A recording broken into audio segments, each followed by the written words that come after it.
Dans un moment historique décisif qui a redessiné les lignes de la souveraineté internationale sur le continent européen.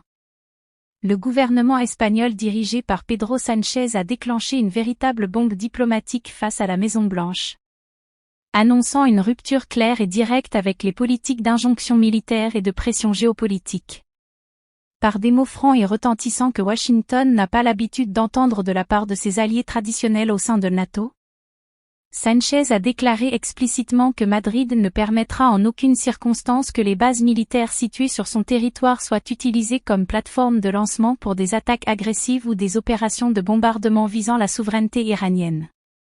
Cette position, que de nombreux analystes ont qualifiée de gifle historique à l'arrogance de Donald Trump, représente un nouveau chapitre qualitatif dans le conflit des volontés entre la souveraineté nationale indépendante et la soumission politique aveugle.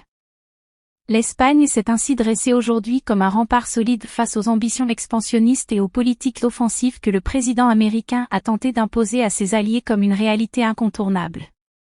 Trump, fidèle à son langage habituellement condescendant, a osé attaquer l'État espagnol avec une virulence sans précédent,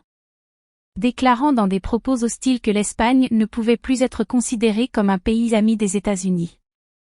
Il est même allé jusqu'à affirmer que Washington pourrait totalement se passer des bases militaires stratégiques situées dans la péninsule ibérique. Ces attaques verbales sont intervenues après le refus catégorique de la direction espagnole de se soumettre au « diktat de la Maison-Blanche », qui exigeait une augmentation des dépenses militaires de l'OTAN à des niveaux astronomiques et irréalistes atteignant 5% du produit intérieur brut. Cependant, la réponse espagnole n'a pas été une simple manœuvre diplomatique passagère, mais bien une réaction souveraine profonde fondée sur des principes solides et non sur la peur des menaces économiques ou du chantage militaire. Pedro Sánchez a affirmé au monde entier que son pays ne serait ni partenaire ni complice d'aucune action militaire susceptible de nuire à la sécurité et à la paix internationale, soulignant que l'intimidation par des sanctions économiques ne ferait en aucun cas dévier l'Espagne de sa position morale qu'il juge juste concernant les questions régionales. Cette fermeté espagnole revêt une importance particulière puisqu'elle intervient à un moment extrêmement sensible, où Madrid s'est opposé avec détermination aux tentatives d'entraîner les puissances internationales dans de nouvelles guerres coloniales visant à affaiblir la souveraineté des États. Elle a également mis en garde contre les dangers de pousser la région du Moyen-Orient vers l'abîme d'une guerre générale et dévastatrice susceptible d'embraser le monde entier.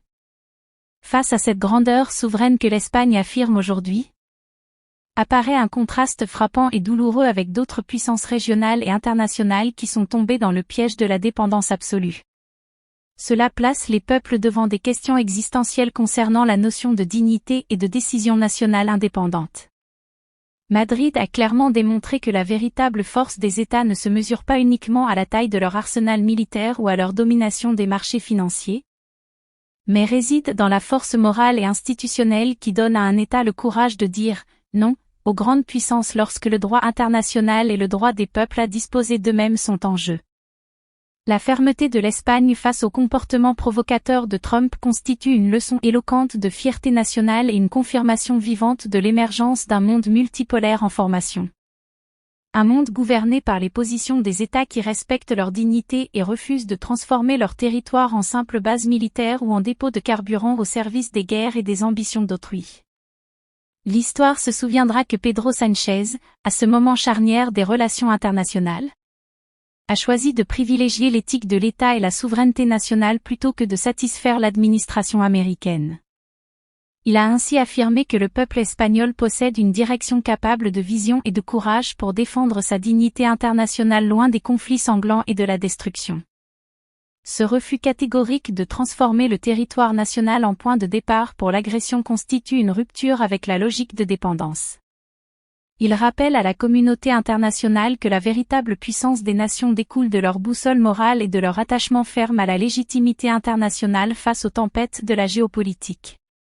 En définitive, l'Espagne a choisi de rester une terre de paix et un phare du droit, et non un instrument entre les mains des forces de destruction. Elle inscrit ainsi son nom parmi les nations qui refusent de se plier à la volonté des empires ou de se soumettre aux caprices de dirigeants changeants, consacrant une vision d'un avenir mondial fondé sur la justice, l'égalité et le respect mutuel entre tous les peuples de la Terre.